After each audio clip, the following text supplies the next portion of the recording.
มาแล้ว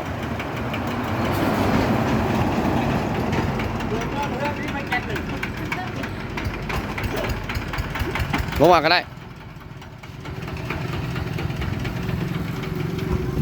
โอเคแหมกำลังสิออกออกแล้วแบบนี้นี่ถามสอบถามราคาอะไรเด้ออยู่เซโนสวรรค์เขต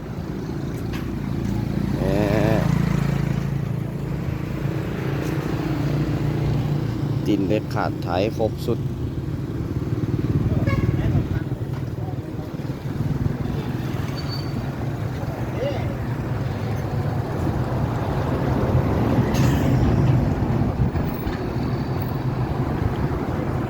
โอ้ลูกค้าซื้อไปขาย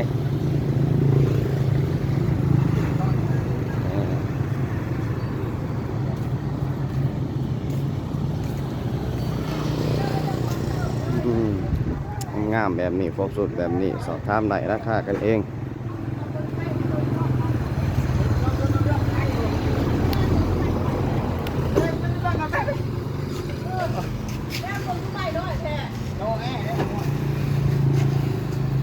เอาโดนไหนอยู่แล้ว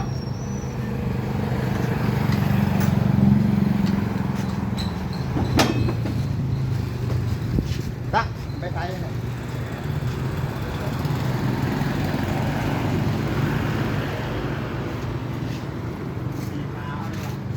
ตัวไหนแหละคอยไปเอาตัวไหนคอยไปเบิ่งน้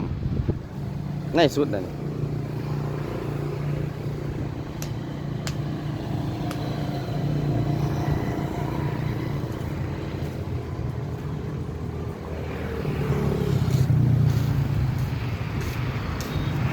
ไทยหน้าสีเกียร์ถอยลาซา